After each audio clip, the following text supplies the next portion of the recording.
안녕하십니까? 안녕하세요. 예.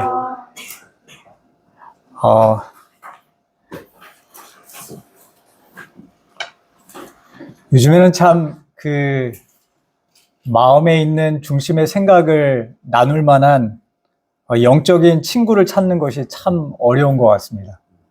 예, 제가 목회를 하고 있지만 목회자들끼리도 이런 영적인 대화를 나누기가 좀 조심스러울 때가 많이 있습니다.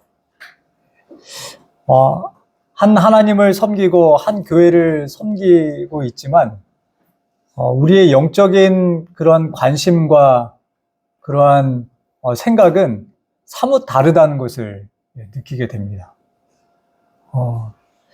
제가 요즘에 우리 이제 컴파스 선교사들을 지역교회 또 사역을 파송하고 또 각 교회를 이렇게 방문하게 되는데요. 교회의 여러 다양한 모습들을 보고 이 시대에 정말 하나님께서 우리에게 바라시는 그러한 준비가 무엇인지를 고민하게 되었습니다. 오늘 이 시간, 짧은 시간이지만 우리 장로님, 집사님들과 함께 또 이 귀한 말씀을 함께 나누면 좋겠습니다. 히브리서 11장 7절의 말씀입니다. 우리 같이 한번 읽어보겠습니다. 믿음으로 시작. 믿음으로 노아는 아직 보지 못하는 일에 경고하심을 받아 경외함으로 방주를 예비하여 그 집을 구원하였으니 이로 말미암아 세상을 정죄하고 믿음을 쫓는 의의 후사가 되었느니라. 예, 감사합니다. 제가 요 며칠 전에 카톨릭 방송에서 나오는 뉴스를 보다가 이번 레오 14세 교황의 한 칙령이랄까요? 교서가 이렇게 발표되는 모습을 보게 되었습니다. 잠깐 영상으로 한번 같이 보시겠습니다.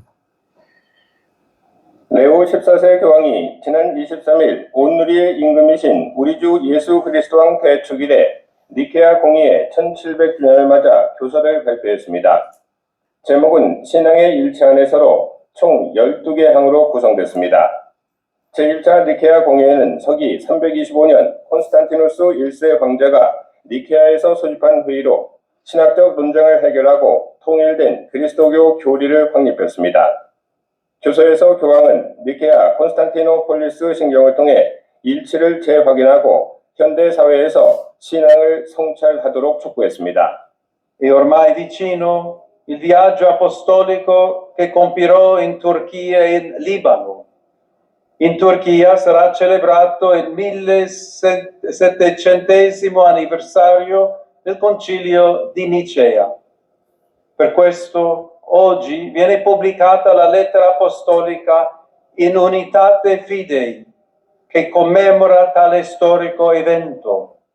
교황은 교회 설립일에 그리스도인들은 신앙의 일체 안에서 조화를 이루며 사랑과 기쁨의 은사를 받아왔다고 말했습니다. 그러면서 이는 니케아 신경에 한 분이신 주 예수 그리스도 하나님의 외아들 영원으로부터 성부에게서 나신 분을 믿나이다에 잘 드러나 있다고 설명했습니다. 이어 니케아 신경은 수세기 동안 그리스도인의 공동 유산이 되었다며 그리스도인은 이를 되새기고 새롭게 고백하고 이해해야 한다고 강조했습니다. 교황은 특히 그리스도인들이 신앙 논쟁을 거부하고 하나의 믿음과 사랑 안에서 일치를 이루길 간청하고 대화와 은사의 나눔을 통해 화해를 추구하는 미래지향적인 교회 일치를 소망했습니다. 교황은 또 수많은 갈등으로 분열된 세상에서 보편적인 그리스도교 공동체는 평화의 표징이자 화해의 도구로 세계 평화에 결정적인 헌신 역할을 할 수 있다고 확신했습니다. 아울러 그리스도인들이 신경을 낭송할 때 하느님과 신앙의 의미를 되새기며 스스로 양심을 성찰할 것을 당부했습니다. 한편 교황은 오는 30일까지 튀르키예를 방문하고 이어 다음 달 2일까지 레바논을 3억 방문합니다. CPBC 차종빈입니다.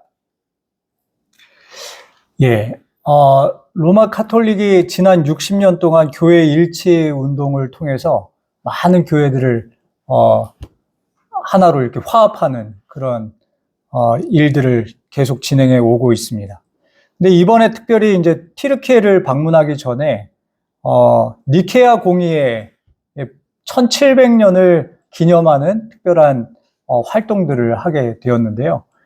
우리 니케아 공의회 하면 어떠한 사건들이 생각이 나시나요?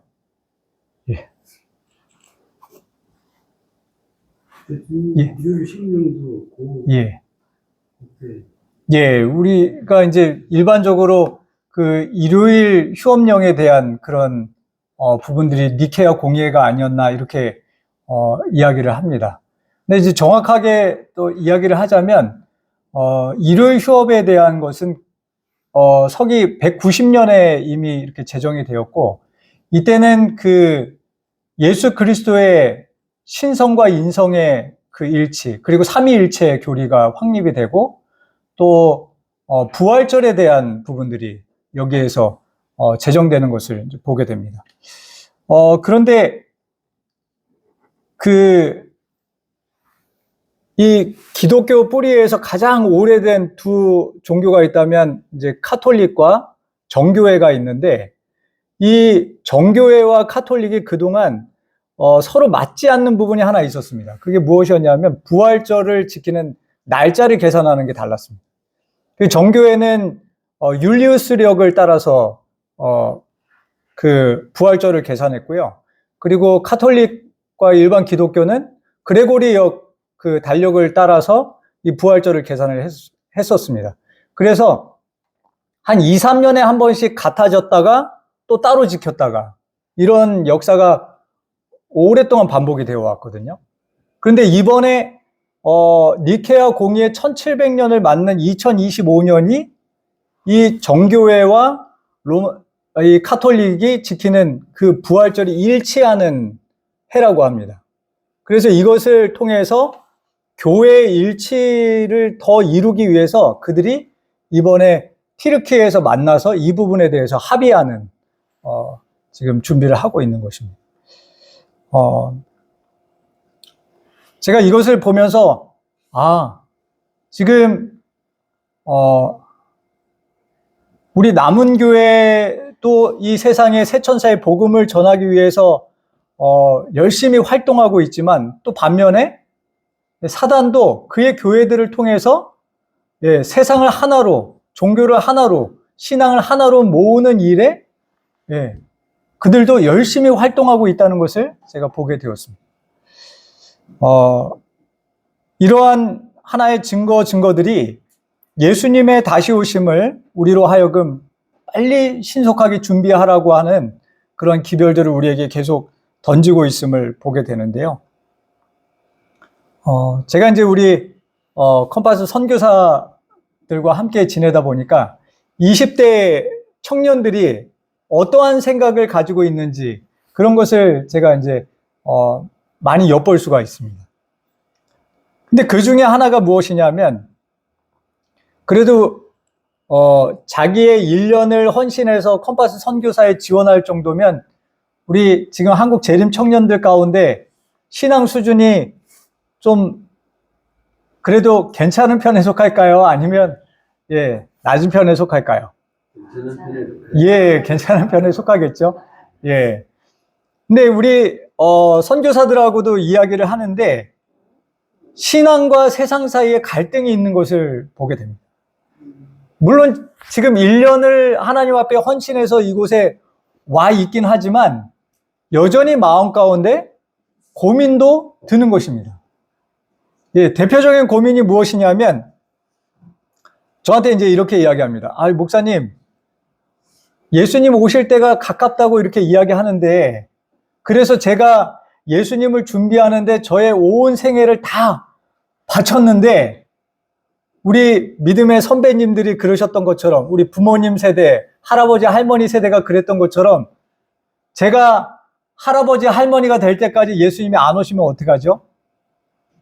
예. 이것에 대한 고민이 있습니다. 예. 그럼 왜 그런 고민을 하는가, 이렇게 보면, 내면에는 무엇이 있냐면, 이 세상에서 그래도 잘 살아보고 싶은 욕망이 있는 것입니다. 예. 그러니까 이 세상에서도 성공하고자 하는 그 길에 신앙이 무엇이 된다고요? 예. 이게 서로 윈윈 하는 관계가 아니라 걸림돌이 되는 것 같은 느낌을 받는다는 것입니다. 예.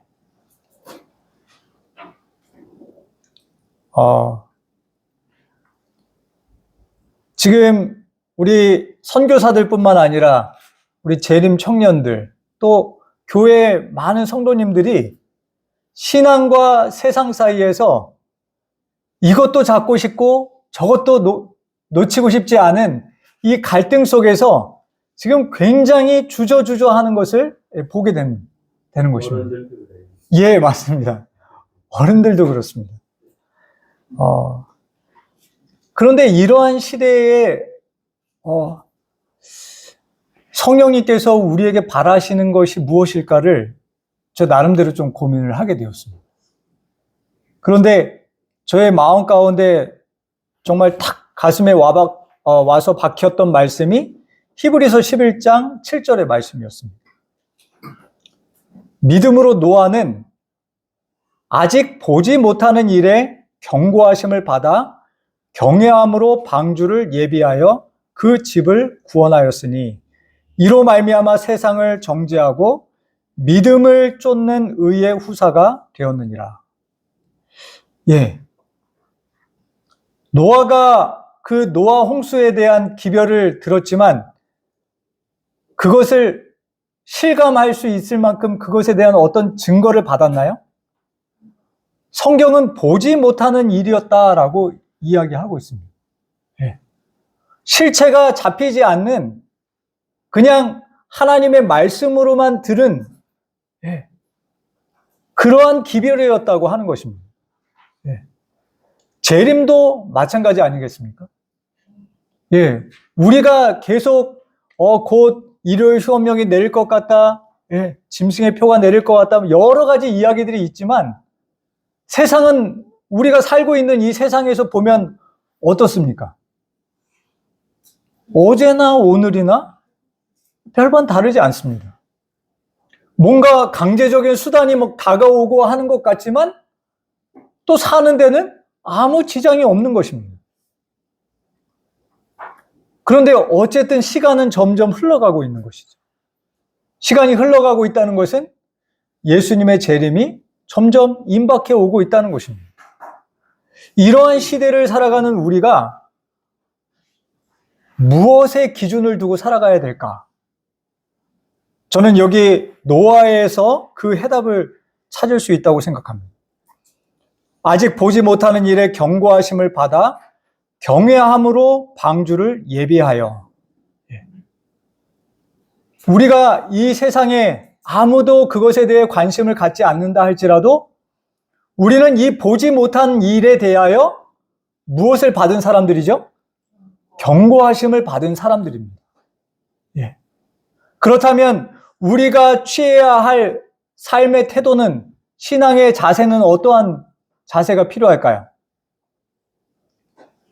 예, 하나님을 경외함으로 방주를 예비하는 것입니다. 예.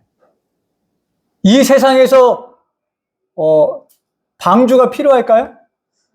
예, 노아 시대에 한번 생각해 보시기 바랍니다. 노아 시대에 노아가 짓고 있던 그 방주가 먹고 사는데 필요한 일이었나요? 아닙니다.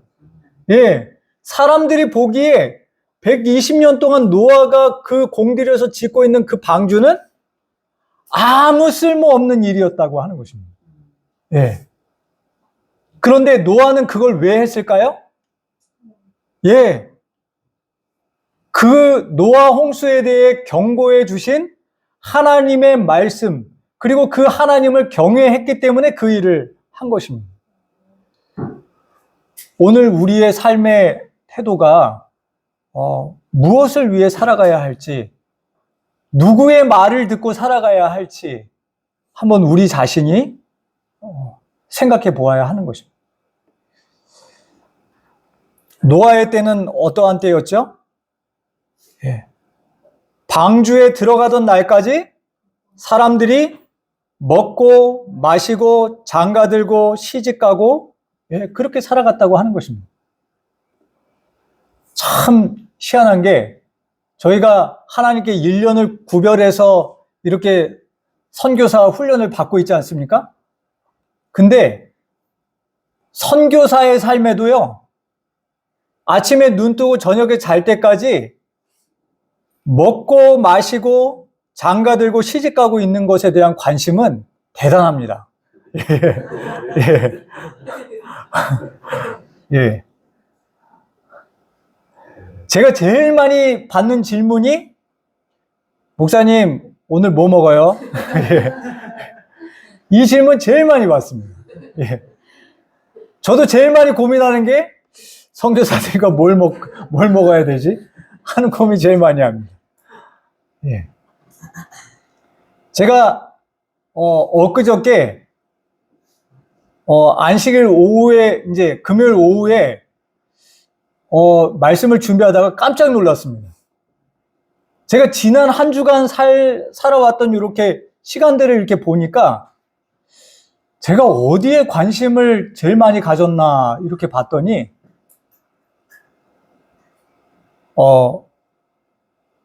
이 말씀에 저도 모르게 제 삶을 빼앗기고 있었더라고요. 예수님께서 마태복음 6장 31절에 그러므로 염려하여 이르기를 무엇을 먹을까, 무엇을 마실까, 무엇을 입을까 하지 말라 이렇게 말씀하셨거든요. 근데 우리가 항상 손에 이 핸드폰이 들려 있잖아요. 예. 그래서 뭐 설교를 준비하다가도요, 이렇게 뭐 네이버나 구글에 가서 이렇게 자료를 찾다가 거기에 올라오는 광고나 뉴스에 순간적으로 이렇게 마음이 확 뺏길 때가 있습니다. 예. 잘 모르시겠지만 요즘 11월 요 중하순이 되면 세계적으로 블랙 프라이데이라고 해서 예. 입는 것들을 아주 싸게 파는 시즌이 옵니다. 예. 그래서 저도 말씀을 준비하다가 요즘에 이제 제가 이렇게 양복을 이렇게 입고 다니는데 저희 집사람이 계속 저한테 이제 날도 추워지고 하니까 코트를 하나 사라고 계속 이야기를 하고 있었거든요. 예. 근데 제가 결혼할 때 이제 코트 샀던 그 코트를 아직 입고 있는데 집사람이 이제 그거는 너무 젊은 사람들이 입는 것 같으니까 좀 나이에 걸맞는 옷을 하나 사라. 근데 제가 관심도 안 갖고 있었거든요.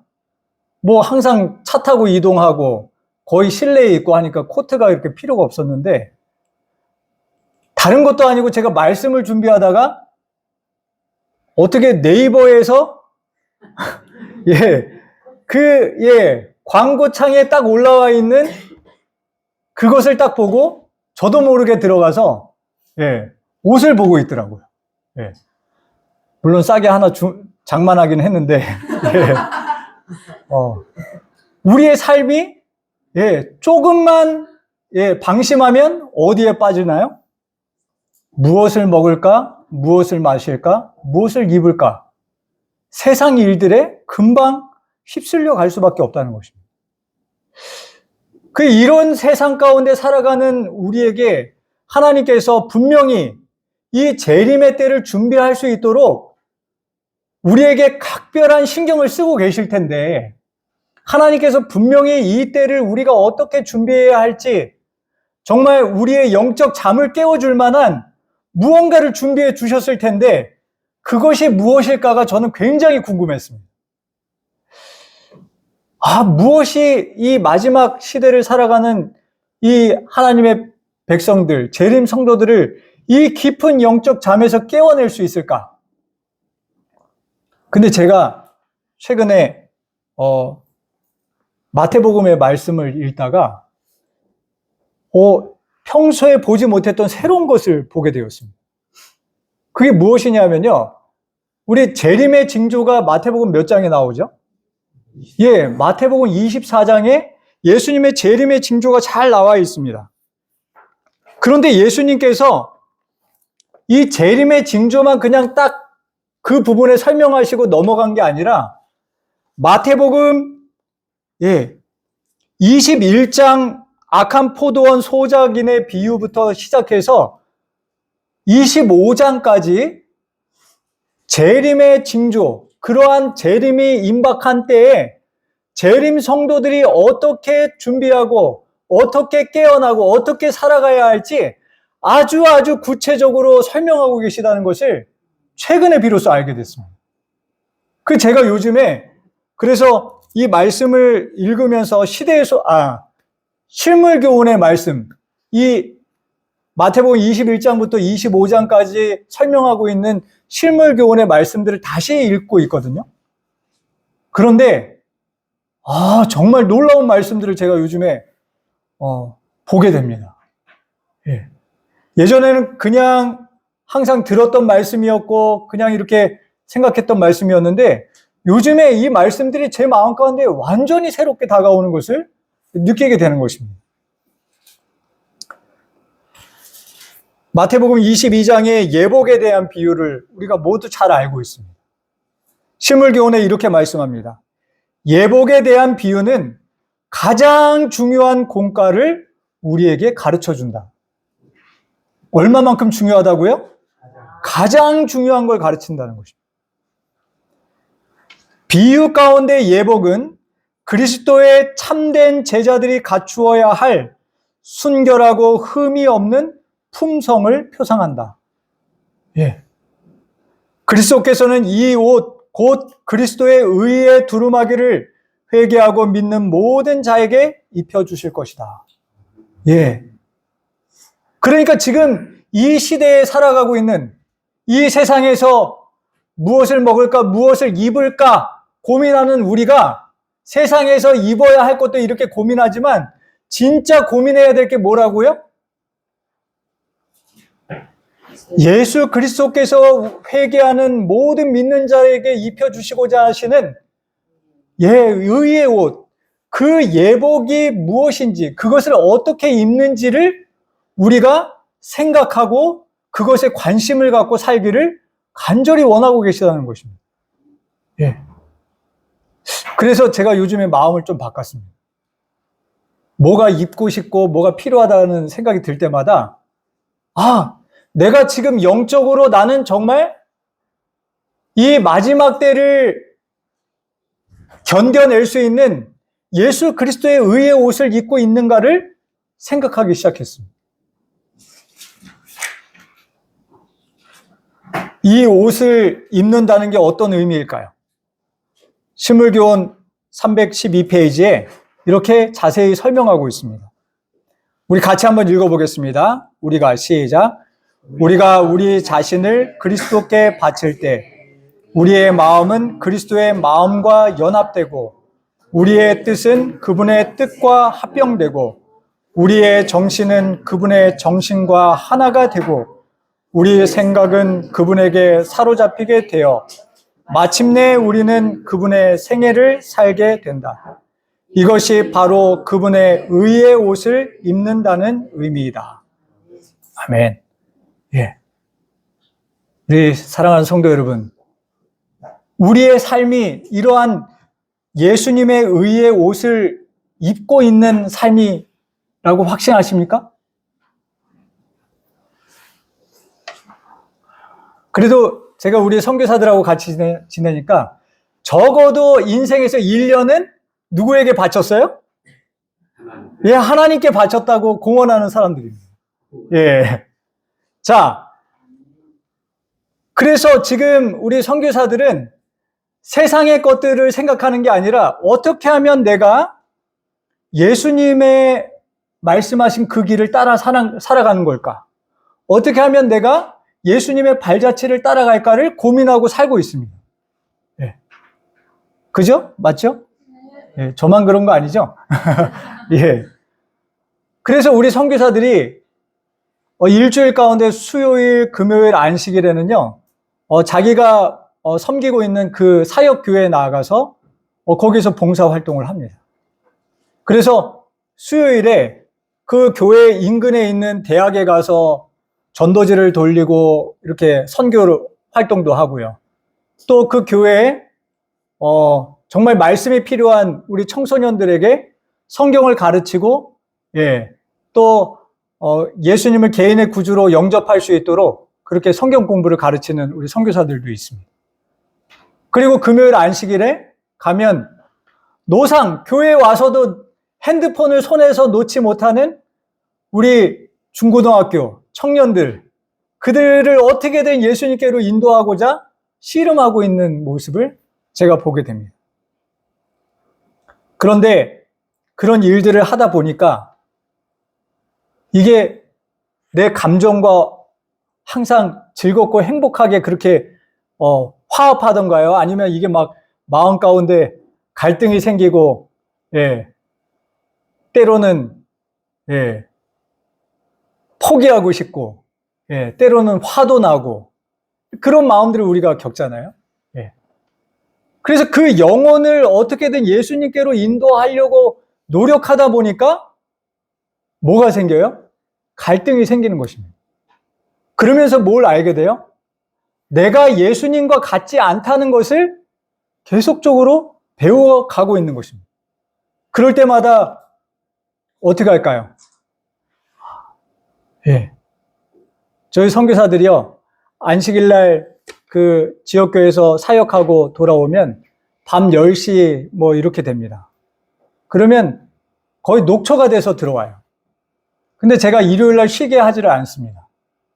일요일날 아침에 또 오전에 10시부터 저희가 함께 모여서 기도회를 갔습니다. 그리고 저희가 사역했던 그 교회에서 우리가 그 안식일에 만났던 우리 학생들, 청년들 다시 생각하고 그들을 위해서 또 기도하는 시간을 갖습니다. 참 어려워요. 이게 내 삶하고는 맞지가 않는 것입니다. 근데 그걸 어떻게 하냐면 다시금 하나님 앞에 기도하고, 기도하다 보면 뭘 알게 되냐면 그 영혼들을 진심으로 사랑하지 않는 내 자신을 보게 됩니다. 그러니까 그 영혼을 기도하다가 또 제 자신을 위해 기도하는 것입니다. 예수님께서 이 영혼들을 사랑하라고 저를 보내셨는데 저는 이 영혼들을 사랑하는 마음이 제 마음에 없는 것을 고백할 수밖에 없습니다. 주님, 저에게 이 이기적인 저의 마음은 가져가 주시고 예수님의 마음으로 옷 입게 해주세요. 기도하는 것입니다.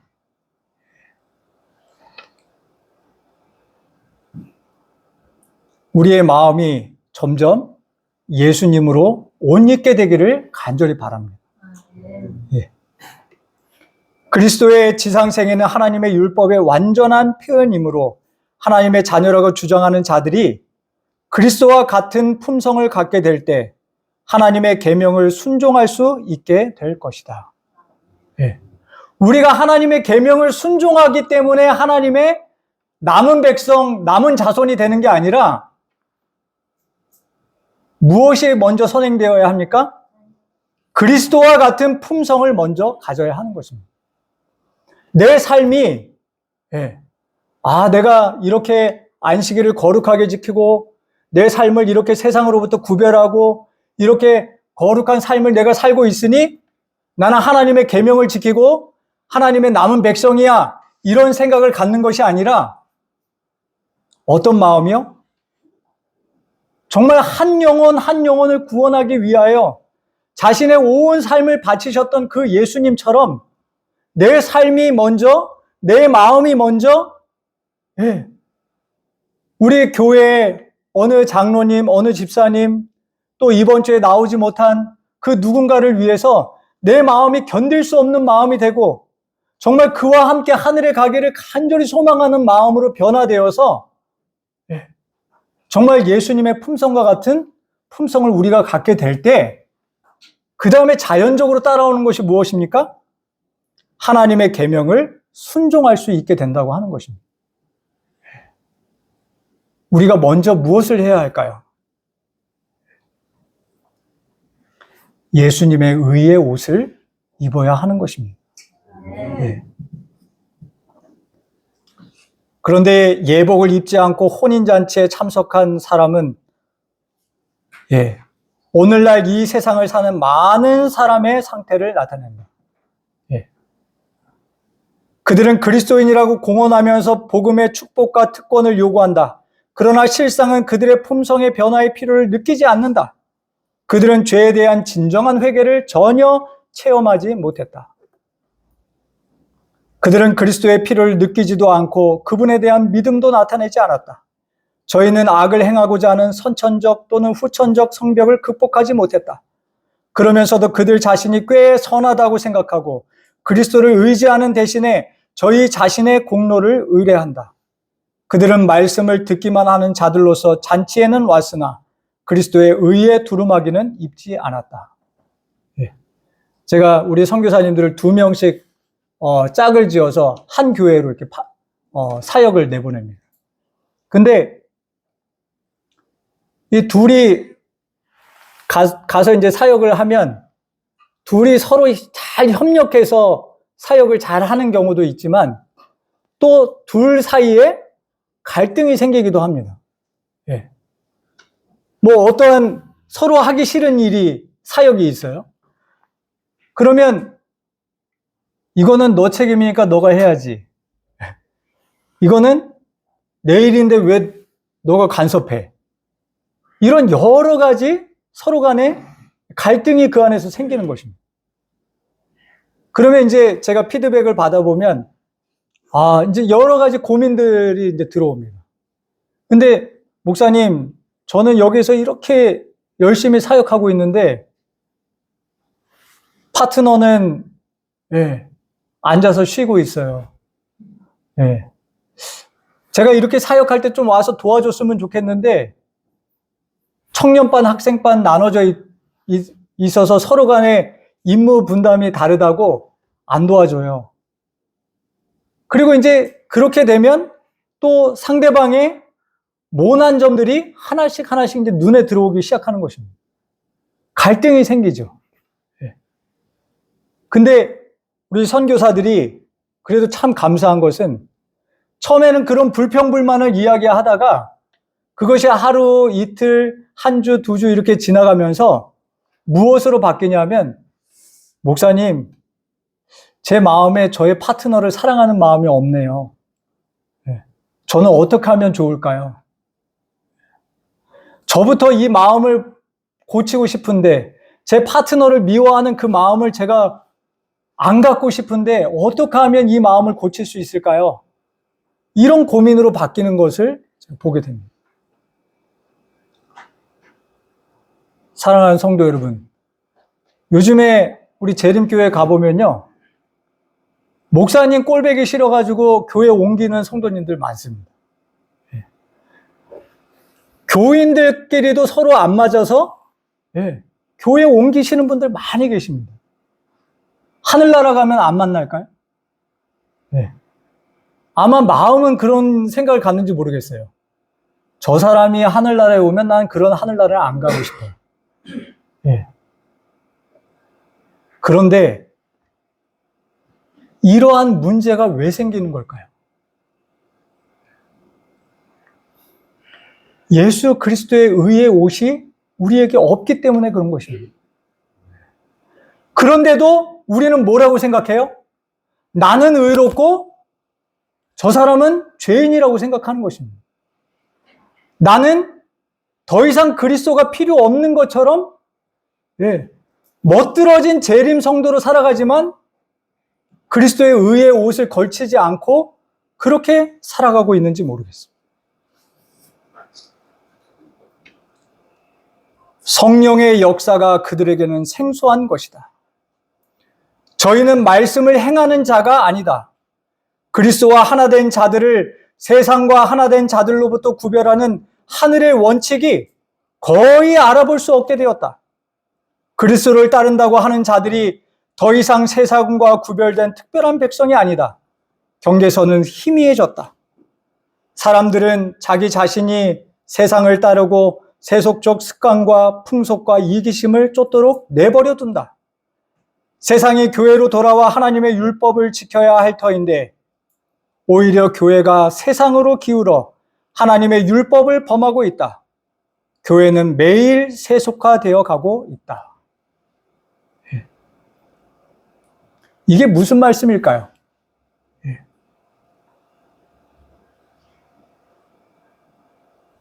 하늘의 원칙이 사라지고 있는 것입니다.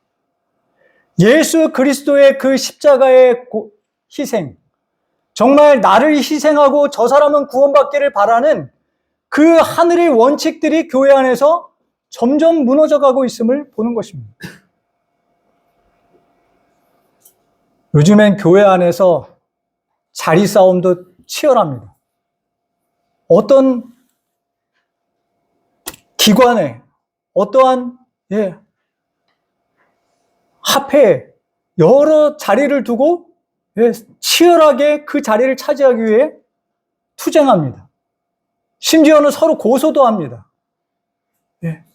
무엇 되어 가고 있죠? 교회가 매일 세속화되어 가고 있음을 우리는 보고 있는 것입니다. 교회만, 기관만 그런가? 합회만 그런가? 아닙니다. 교회 안에도 그렇습니다. 지난 안식일에도, 한 분이 저희 집사람을 찾아와서, 목사님이 인간적으로 이번에는 꼭 가셔야 되는 거 아니냐, 이렇게 이야기하고, 자기 마음을 토로하고, 그런 일들을 제가 항상 듣고 있습니다. 미련한 자들은 등을 가지되 기름을 가지지 아니하고 슬기 있는 자들은 그릇에 기름을 담아 등과 함께 가져갔더니, 여러분, 교회 안에 미련한 자와 슬기 있는 자가 함께 있습니다. 그런데 미련한 자들은 등을 가졌지만, 말씀은 가졌지만 무엇은 가지지 않았다고요? 기름은 가지지 않았다라고 이야기합니다. 그들은 주저하지 아니하고 말씀은 받았으나 그 말씀의 원칙은 실천하지 않았다. 그 말씀의 가마력은 순간적이었다. 마치 안식일 예배에 참석해서 그 귀한 말씀을 듣고 밖으로 나가 인사하면서 말씀 두고 나가는 것처럼, 우리의 삶의 말씀의 가마력이 정말 그 순간적인 그런 신앙으로 도태되어 가고 있지는 않은지 생각하게 됩니다. 성령이 사람의 마음속에 역사하게 되고 이 역사를 당사자가 갈망하고 동의하게 될 때 그의 안에는 새로운 품성이 심어지게 된다. 우리의 마음속에 정말 그러한 예수님의 마음을 갖게 되기를 간절히 바라는 마음, 그 동의함이 우리 안에 새로운 품성을 심어지게 한다라고 말씀하고 있는 것입니다. 그러나 미련한 처녀로 대표된 계급은 단지 피상적이고 표면적인 행위만으로 만족하는 자들이다. 그들은 하나님을 알지 못한다. 그들은 하나님의 품성을 연구하지도 않고 그들은 하나님과 교제하지도 아니한다.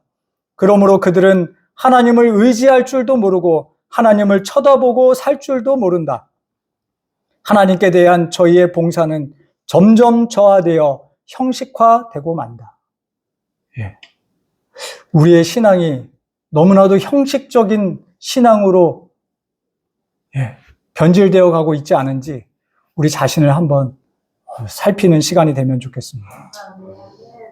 제가 그 강남중앙교회 이제 저희 컴파스 선교사 훈련원이 같이 있는데 거기가 아마 우리나라에서 유동인구가 제일 많은 지역일 겁니다. 거기 강남 고속버스 터미널이 걸어서 한 10분 거리에 있거든요. 그리고 저희 교회가 있는 그 옆으로 학원가들이 쭉 있습니다.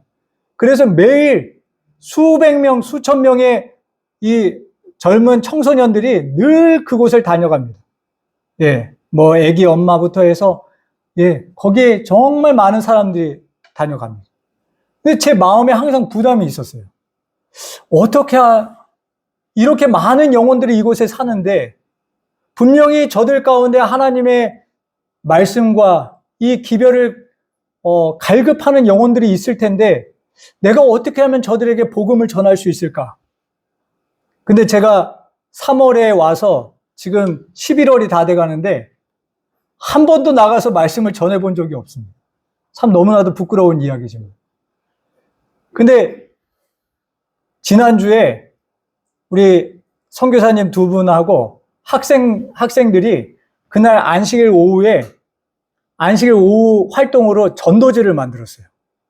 그래서 한 사람당 5장, 6장 전도지를 만들어가지고 그 거리로 나갔습니다.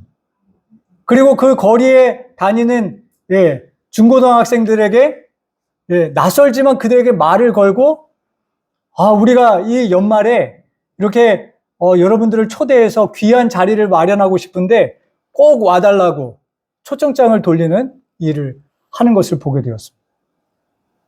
어쩌면 우리가 신앙을 10년, 20년 점점 오래 하면 오래 할수록 우리가 제일 조심해야 될 것은 신앙의 형식화입니다. 그러나 하나님께서 우리에게 바라시는 것은 무엇일까요?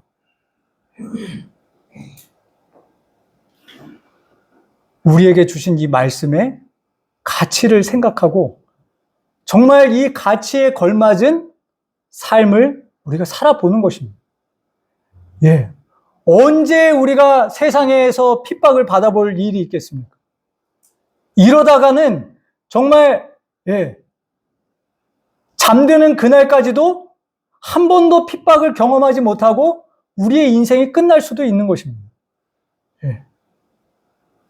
그 영광스러운 자리에 우리 그래도 한 번쯤은 경험해 봐야 되지 않겠습니까? 정말 한 번쯤은 내가 용서할 수 없는 그 사람을 붙들고 정말 하나님 앞에 치열하게 한번 기도해보고 그를 위해서 그를 구원해 달라는 울부짖음이 우리의 마음 가운데 있어야 하지 않겠습니까? 저는 오늘 말씀을 줄이면서 지금 이 시대는 정말 하나님께서 우리를 깨우기 위한 기가 막힌 말씀들로 우리를 깨우시기 위하여 준비하고 계심을 제가 요즘 아주 깊이 깨닫게 됩니다. 여러분, 이 말씀을 우리에게 전해주기 위해 얼마나 믿음의 많은 선배들이 피땀 흘려 정말 자기의 생명도 아끼지 않고 이 일을 해왔습니까? 존 위클립이 그 성경을 많은 사람들이 쉽게 읽을 수 있도록 영어로 번역하고 나서 그가 당한 일이 무엇이었습니까? 44년 후에 이 로마 카톨릭이 이 위클립으로 인해서 성경이 보편화되고 보급된 것이 너무나도 배가 아파서 위클립을 무덤에서 꺼내서 다시 화형을 시켰습니다. 그런데 이 위클립이 이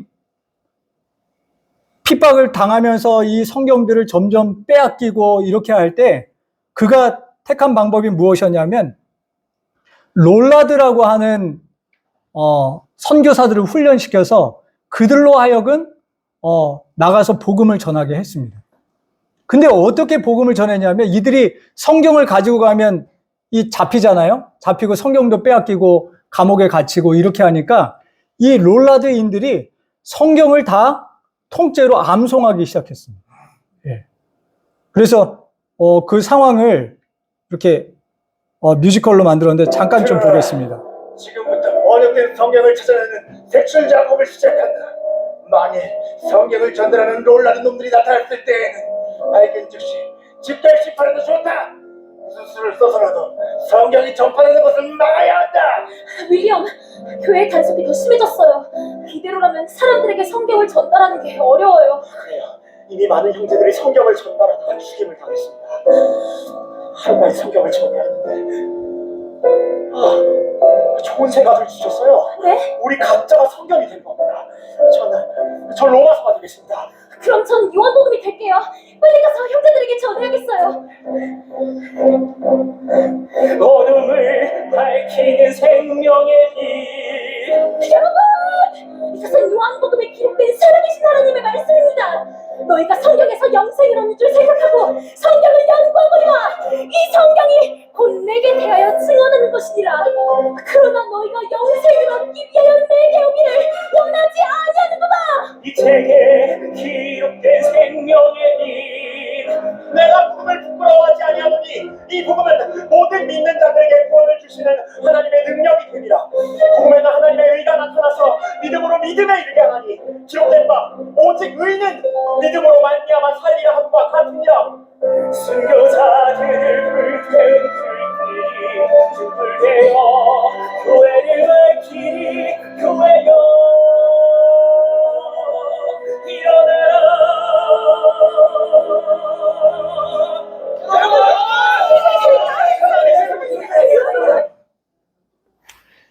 이 롤라드인들이 이렇게 자기가 성경을 암송해서 몇몇이 무리지어서 한 도시에 가서 말씀을 그들이 암송할 때 사람들이 거기서 성경을 다시 받아 적었다고 합니다. 그리고 다시 성경이 만들어지고 그 도시의 말씀이 전해지고 이렇게 복음이 우리에게까지 전해진 것입니다. 지금 우리는 어떠한 말씀의 풍요 가운데 살죠? 우리가 누리는 특권은 옛날 하나님의 백성들이 가졌던 특권보다 훨씬 더 크다. 정말 우리에게 하나님의 말씀의 빛이 쏟아져 내리고 있는 시대에 우리가 살아가고 있는 것입니다. 성경만이 있습니까? 예. 이 성경 말씀을 해석해주는 예언의 신도 하나님께서 우리에게 주셨습니다. 또한 이 시대에 이 말씀을 보다 쉽게 우리에게 해설해 주고자 많은 또 교회 지도자분들이 말씀을 증거하고 있습니다. 오늘 그 증거를 듣기 위해 우리가 또 이 자리에 모이지 않았습니까? 하나님의 말씀의 풍요 가운데 우리가 살아가고 있는 것입니다. 그렇다면 우리가 이 시대를 살아가면서 어떠한 마음으로 살아야 할까요? 이제는 정말 하나님께서 주신 이 귀한 우리가 영적으로 다시금 깨어날 수 있는 귀한 이 복음을 붙들고 다시금 하나님 앞에 씨름해야 할 때가 지금이라고 하는 것입니다. 과거에는 육체적인 핍박을 받고 그들이 말씀을 보존하기 노력했다면 이제는 우리는 세속의 이 엄청난 조류를 거슬러 올라가면서 정말 죽기 아니면 까무라치는 심정으로 말씀을 가지고 씨름해야 될 때가 바로 지금이라고 하는 것입니다. 저희 선교사들이 지난 8월 10일에 입소를 해서 훈련을 받았는데 제가 이번 훈련에서 우리 영성 있는 목회자들 또 강사진들의 많은 강의를 다 빼버렸습니다. 그리고 그걸 뭘로 채웠냐 하면 말씀 읽는 시간으로 채웠습니다. 그래서 저희가 2달 동안 성경을 한 번 다 통독하고 신약 성경을 한 번 더 통독하고 지금 이제 구약 성경을 통독하고 있습니다. 그런데 정말 말씀의 힘이 놀랍습니다. 그동안 우리 컴파스 선교사들이 이제 훈련을 받으면 그 2달 동안 갖는 제일 큰 고민이 뭐냐면 집에 가고 싶다. 이거 빨리 끝내고 싶다. 그래서 매일 상담해 주는 게 원장의 일이었다고 했거든요. 근데 제가 이 말씀을 가지고 했는데 일주일 만에 그런 고민은 싹 정리됐습니다. 그리고 선교사들이 정말 말씀으로 변화되는 것을 제가 하루가 다르게 보고 있습니다. 저희가 아침 기상 시간이 5시입니다. 그리고 5시 반에 모여서 이제 아침 말씀을 읽기 시작하는데 요즘에 저희 선교사들이 저녁 점호할 때 저희 생활을 지도하는 간사님한테 간사님 내일 조금 더 일찍 나오면 안 돼요? 이런 부탁이 제일 많습니다. 그래서 우리 선교사님들이 보통 개인적으로 4시 반에 내려와서 먼저 말씀을 읽기 시작합니다. 왜 이런 일이 일어날까요? 하나님의 말씀인 성경이 하나님의 감동으로 되었고 이것이 사람으로 하여금 온전케 하는 힘이 있기 때문에 그런 것입니다. 우리의 삶이 정말 이제는 정말 다시금 말씀으로 돌아가야 합니다. 그리고 말씀 가운데서 예수 그리스도의 가신 그 발자취를 따라가는 삶으로 이어져야 합니다. 그리고 그 삶을 살기 위하여 매일 성령님의 은혜를 구하고 나의 본성과 나의 감정과 나의 습관으로 되지 않는 그 일을 예수님께서 고쳐주시도록 그분의 품성을 옷 입는 특별한 경험들이 우리의 삶 가운데 이루어지기를 간절히 바랍니다.